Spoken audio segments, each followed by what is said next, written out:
नमस्कार साथियों, स्वागत है आपका कन्हैया जीएस वर्ल्ड में। दोस्तों, इस वीडियो में हम लोग रूस के बारे में जानेंगे, ठीक है, जो कि वर्ल्ड मैपिंग का एक बहुत ही महत्वपूर्ण चैप्टर है। इस वीडियो में हम लोग रूस के पूरे जियोग्राफी के बारे में जानेंगे और साथ ही साथ बहुत चीज़ों के बारे में समझेंगे, जैसे कि रूस एशिया में है या यूरोप में। उसके अलावा रूस 15 देशों में कैसे टूटा, रूस नहीं उसके पहले यूएसएसआर नाम हुआ करता था, ठीक है। और 15 देश कौन कौन से हैं, इन सब के बारे में एक ही वीडियो में फुल डिटेल से बारे में हम लोग जान जाएंगे, ठीक है। उसके शहर के बारे में इस प्रकार की जितनी भी जानकारी है सब इस वीडियो में हम लोग जानेंगे।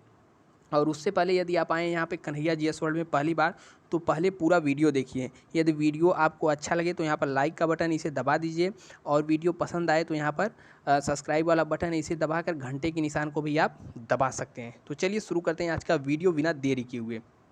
देखिए, आपके सामने पूरे वर्ल्ड का मैप दिख रहा है। इसमें रसिया की बात करें तो रसिया जो है एशिया के ऊपर दिखेगा और यूरोप के पूर्व साइड में, ठीक है। तो रसिया का लोकेशन यहाँ पर है। रसिया का लोकेशन आपने देख लिया।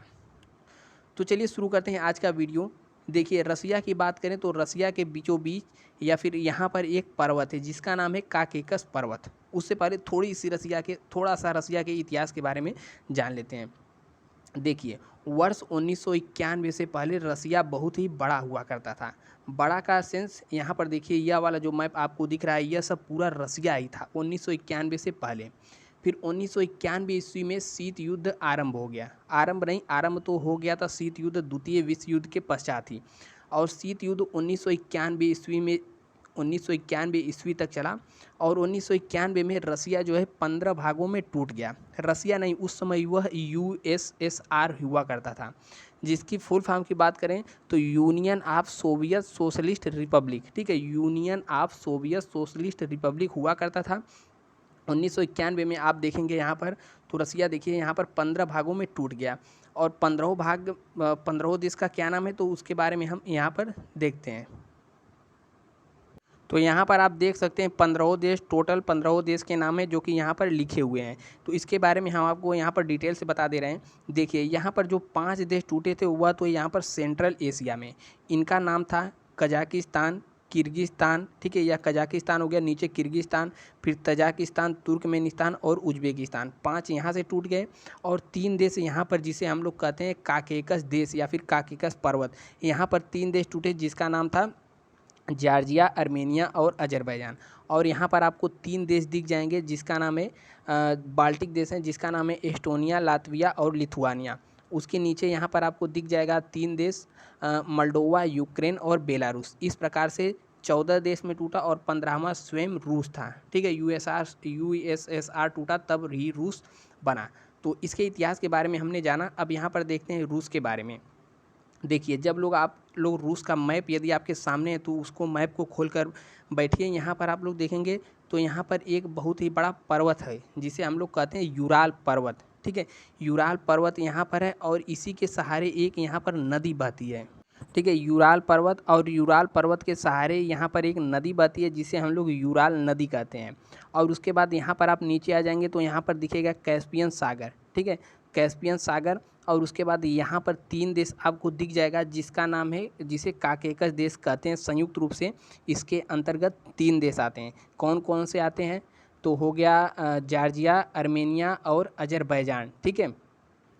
और उसके बाद यहाँ पर आप लोग को दिख जाएगा ब्लैक सी, ठीक है। तो यहाँ पर क्या हुआ, यूराल पर्वत, यहाँ पर हो गया कैस्पियन सागर, यहाँ पर हो गया जॉर्जिया, आर्मेनिया, अजरबैजान यानी कि कास्केकस पर्वत।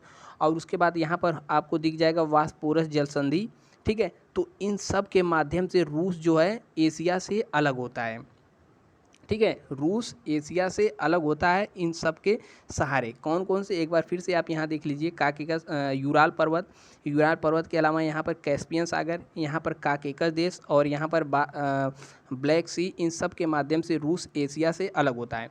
और रूस का जो ये वाला पार्ट है, ठीक है, ये वाला देख रहे हैं, इसे हम लोग साइबेरिया कहते हैं। क्या कहते हैं, साइबेरिया, जो कि एशिया में स्थित है। और रूस का इधर वाला पार्ट है, इसे हम लोग रूस कहते हैं। और रूस की जो राजधानी है मास्को यहीं पर स्थित है, रूस की राजधानी मास्को। इसीलिए जो है रूस को हम लोग यूरोप में काउंट करते हैं, क्योंकि किसी भी देश की राजधानी से उसका नाम जाना जाता है, उसे जाना जाता है, ठीक है। अंतर्राष्ट्रीय स्तर पर जब आप लोग देखेंगे तो कोई भी देश हो उसकी पहचान उसकी राजधानी से होती है, इसीलिए इसकी पहचान इसकी राजधानी मास्को से होती है और मास्को पड़ता है यूरोप महाद्वीप में, इसीलिए हम लोग रसिया को यूरोप में काउंट करते हैं। और उसके अलावा यहाँ पर बात करें तो रसिया 1991 में टूट गया, लेकिन टूटने के बाद आज भी 76% आबादी यानी कि यूएसएसआर का जो 76% हिस्सा है आज भी रसिया के ही अंतर्गत आता है, रसिया के ही पास आता है। और टूटा कब था हमने बताया आपको पहले भी, 21 दिसंबर 1991 ईस्वी में यह टूट करके रूस बना था और साथ ही 14 देश और टूटे थे। अब देखिए इसके अलावा बात करते हैं रूस के प्रमुख शहर के बारे में, ठीक है।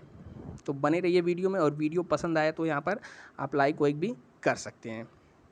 देखिए यहाँ पर देखेंगे तो आपको दिख जाएगा, हालांकि क्लियर तो नहीं दिखेगा, लेकिन यहाँ पर आपको दिख जाएगा सेंट पीटर्सबर्ग, ठीक है। रूस का एक शहर है जो कि सबसे बड़ा शहर है रूस का, सेंट पीटर्सबर्ग। और यहाँ पर दिख जाएगा आपको व्लादिवोस्टॉक, ठीक है। इन दोनों शहरों के बीच में एक ट्रेन चलती है। कौन सी ट्रेन चलती है? ट्रेन चलती है। देखिए या इसे चाइना में ना घुसाएं, यहाँ पर व्लादिवोस्टॉक शहर है और यहाँ से यहाँ के बीच में एक बहुत बड़ी रेल लाइन है जिसे हम लोग कहते हैं ट्रांस साइबेरियन रेल मार्ग। क्या कहते हैं? ट्रांस साइबेरियन रेल मार्ग, जिसकी लंबाई की बात करें तो 9,560 किलोमीटर लंबी है, जो कि वर्ल्ड की सबसे लंबी रेल लाइन के रूप में जानी जाती है। और इसका नाम ट्रांस साइबेरियन क्यों पड़ा है? क्योंकि यहाँ पर हमने अभी क्या बताया, तो एक है यूराल पर्वत, तो यूराल पर्वत को पार करके जाना होता है, इसीलिए इसका नाम रख दिया गया है ट्रांस। ट्रांस मतलब होता ही है पार, ठीक है। तो 9,560 किलोमीटर लंबाई है और इसे बनाया शुरू कब किया गया था बनाने के लिए? तो 1891 ईस्वी में इसे बनाया जाना मतलब बनाने के लिए प्रस्ताव लाया गया, बनाया जाना शुरू हुआ और लगभग 14 वर्ष बाद 1905 ईस्वी में यह बन करके तैयार हो गई। और 1945 तक आते आते इसे डबल लाइन कर दिया गया, यानी कि सिंगल थी तो इसके बगल में एक और लाइन लगा दिया गया, डबल लाइन इसे कर दिया गया, ठीक है। अब उसके अलावा यहाँ पर और हम नेक्स्ट बात के बारे में देखते हैं। और यहाँ पर एक शहर है इसका पड़ता है जिसका नाम है बर्खोयांस, ठीक है। कहाँ पर है?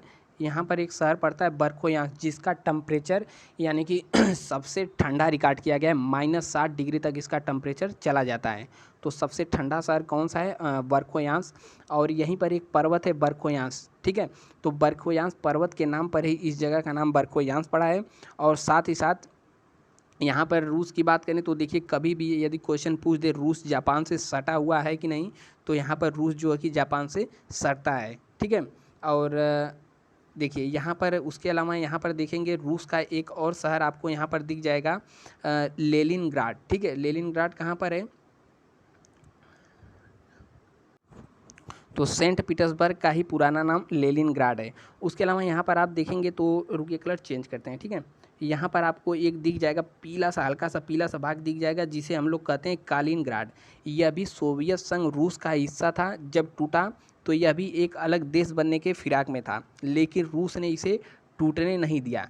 पोलैंड इस पर मतलब पोलैंड इसको लेने गया, इस पर आक्रमण करने का प्लान बनाया, और लेकिन रूस ने कहा हमारा सारा जो कि परमाणु सिस्टम है सब वहीं पर है, अगर उस पर कब्जा किए तो रिमोट कंट्रोल हमारे पास है, भड़का देंगे, वहीं पे ख़त्म हो जाओगे, ठीक है। तो इस तरीके से करके रूस जो यहाँ पर कालिनग्राड है इसे अलग नहीं होने दिया। तो कालिनग्राड भी रूस का ही भाग है जो कि रूस के मुख्य भूमि से दूर है, ठीक है। अब उसके अलावा यहाँ पर आप देखेंगे तो एक शहर आपको यहाँ पर दिख जाएगा रूस का चेचन्या शहर।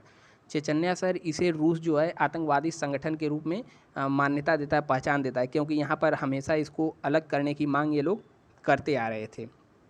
अब देखिए 1991 में यह भी टूटना चाह रहा था। तो 1991 में यहाँ का एक सैन्य सलाहकार था जिसका नाम था व्लादिमीर पुतिन, ठीक है, जो कि वर्तमान में रूस के राष्ट्रपति बने हुए बैठे हैं। तो यह भी टूटने की मांग कर रहा था। यहाँ पर बहुत सारे आतंकवादी संगठन थे। तो यहाँ पर रूस के जो व्लादिमीर पुतिन थे, जो कि उस समय यहाँ के सलाहकार हुआ करते थे, इन्होंने इन लोगों को पैसा दिया, ठीक है, पैसा दिया, बम दिया वगैरह, कि जा करके यहाँ पर जो इसका जो शहर है सेंट पीटर्सबर्ग जाकर हमला कर दो, ठीक है। तो ये लोग पैसा पाएँ, बम गोला पाएँ, जा करके इस पर हमला कर दिए, मास्को पर, मतलब इसकी राजधानी मास्को पर हमला कर दिए।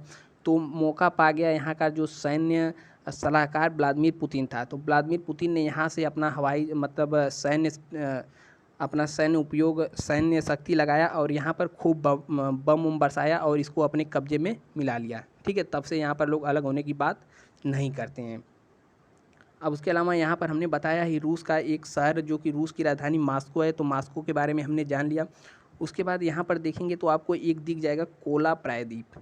ठीक है, यहाँ पर देखिए प्रायद्वीप दिखेगा, इसे हम लोग कहते हैं कोला प्रायद्वीप। प्रायद्वीप क्यों?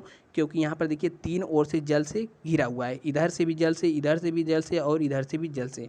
तो तीन ओर से जल से घिरे हुए भाग को कहा जाता है प्रायद्वीप। तो यहाँ पर कोला प्रायद्वीप है और यहीं पर एक पूरा विश्व प्रसिद्ध बंदरगाह है जिसका क्या नाम है, बताइए बताइए? मुर्मुस्क बंदरगाह। ठीक है, इसकी क्या खासियत है?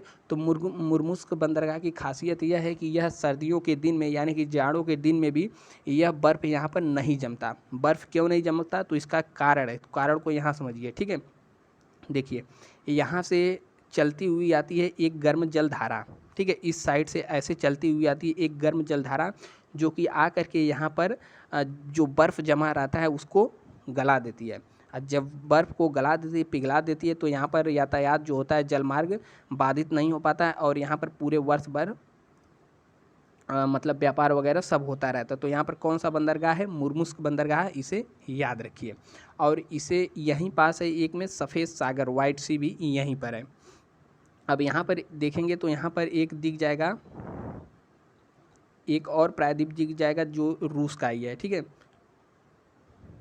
यहाँ पर देखिए यह वाला जो भाग है, यह वाला जो द्वीप है, इस द्वीप का नाम है नोवाया जेमेल्या। क्या नाम है? नोवाया जेमेल्या।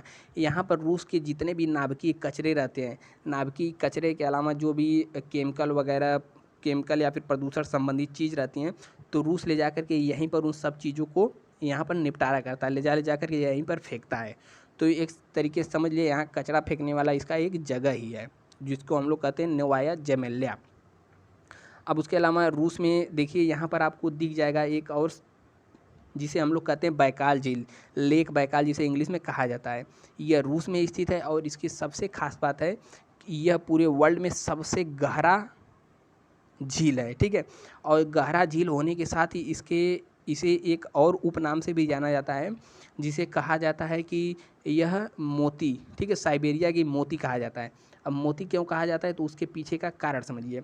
क्योंकि रूस में जो यह वाला हिस्सा है, इस वाले हिस्से में बहुत ज़्यादा बर्फ़ जमती है, बहुत ज़्यादा बर्फ़ गिरती है। यहाँ पर कुछ हिस्सों के छोड़ दें तो, ठीक है, तो यहाँ पर बर्फ़ जमी रहती है और यहाँ पर जो झील है, तो झील में रहता है पानी और यह पूरी तरीके से बर्फ़ नहीं जम पाता है यहाँ पर। ठीक है, तो ऊपर से देखने पर यह सब तो पूरा इसके अगल बगल वाला क्षेत्र सफ़ेद दिखता है, लेकिन जो झील में का पानी है, झील में स्थित पानी है, वह नीला दिखता है।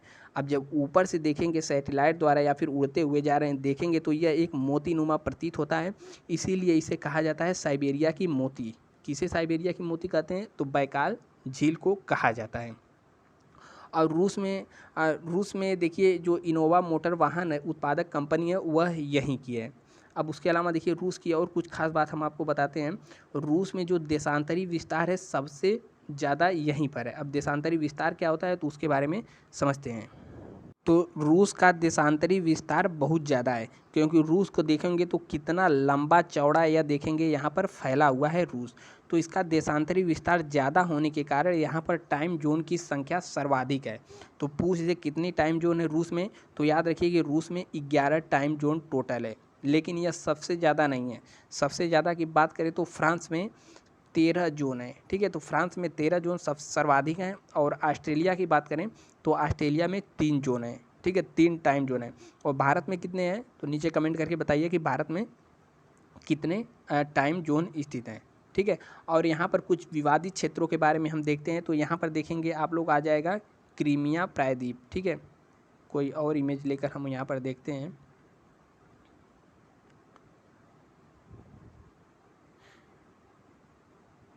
देखिए यहाँ पर आपको दिख जाएगा क्रीमिया प्रायद्वीप। कोई और फोटो हो तो वहाँ पर देखते हैं।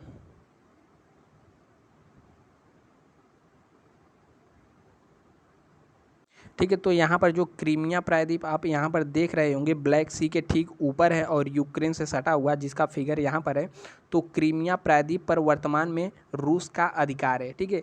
वर्ष 2014 में रूस ने इस पर आक्रमण करके इसे अपना बना लिया था। जब 1991 में टूटा था यूक्रेन रूस से, तब जो क्रीमिया प्रायद्वीप है यूक्रेन का ही हुआ करता था, लेकिन वर्ष 2014 में रूस इस पर आक्रमण करता है और आक्रमण करने के बाद अपने कब्जे में ले लेता है। वर्तमान स्थिति की बात करें तो रूस जो है यूक्रेन पर आक्रमण कर चुका है और इसके कई सारे शहरों को अपने कब्जे में ले चुका है, और यहाँ पर जो इसकी राजधानी कीव है इस पर भी आक्रमण कर दिया है रूस। ठीक है। तो यह तो वर्तमान स्थिति की बात हुई। उसके अलावा यहाँ पर देखेंगे हम लोग तो रूस के बारे में सारी इंपॉर्टेंट चीज़ हो गई। उसके अलावा यहाँ पर कुछ नदियों के बारे में देख लेते हैं। तो देखिए रूस में एक नदी बहती है जिसका नाम है ओब नदी। ठीक है। ओब नदी जो है कि संसार का सबसे चौड़ा मुहाना गिराती है। यहाँ पर आप लोग देखेंगे तो ओब नदी यही है, यहाँ पर जाकर के सबसे चौड़ा मुहाना गिराती है, क्योंकि यह नदी जब जाती है इस साइड बहते बहते उत्तरी ध्रुव की ओर, तो इसकी स्लोप बहुत ही कम हो जाती है, और कम होने के नाते यह चारों दिशाओं में इधर उधर फैल जाती है और इसका मुहाना बहुत हो जाता है चौड़ा। ठीक है। और एक और प्रसिद्ध नदी है लीना नदी। यहाँ पर आप बैकाल झील देख रहे होंगे, तो यहाँ से एक नदी निकलती है लीना नदी और जा करके ऊपर यहाँ पर गिर जाती है। ठीक है। ऊपर दक्षिणी ध्रुव के पास वहाँ पर जा करके गिर जाती है।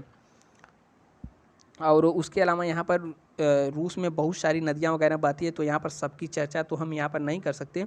जितने भी इम्पोर्टेंट बात थे रूस के बारे में हमने आपको बता दिया। और रूस का जो अधिकतर भाग है यह वाला है, ये सब मैदानी भाग है। तो यहाँ पर रूस उसमें गेहूँ वगैरह बहुत ही ज़्यादा मात्रा में उत्पादित किया जाता है, और उसी के साथ उत्पादन करने के साथ साथ रूस जो है एक्सपोर्ट भी बहुत ज़्यादा करता है। यहाँ पर फिजिकल मैप है, देख सकते हैं। जो यह वाला साइड है, इस साइड में काफ़ी वनस्पति और वनस्पतियाँ पाई जाती हैं, और यह वाला इसका इलाका जो है दलदली इलाका है।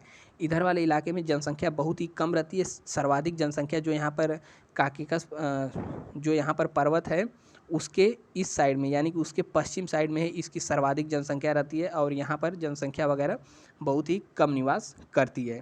ठीक है। तो यहाँ पर आपने इसका फिजिकल मैप भी देख लिया, और यहाँ पर इसके जितने भी सारे मतलब महत्वपूर्ण शहर थे हमने आपको बता दिया। तो उम्मीद करते हैं कि आपको वीडियो पसंद आया होगा। यदि वीडियो पसंद आया तो यहाँ पर लाइक वाला ऑप्शन इसे दबा कर जाइएगा, और वीडियो पसंद आया तो यहाँ पर सब्सक्राइब कर दीजिए। और ऐसे ही बहुत सारे वीडियो हमने अपने चैनल पर डाल रखे हैं, जा करके आप वहाँ से देख करके अपने ज्ञान में बढ़ोतरी कर सकते हैं। ठीक है। मिलते हैं नेक्स्ट वीडियो में, तब तक के लिए जय हिंद।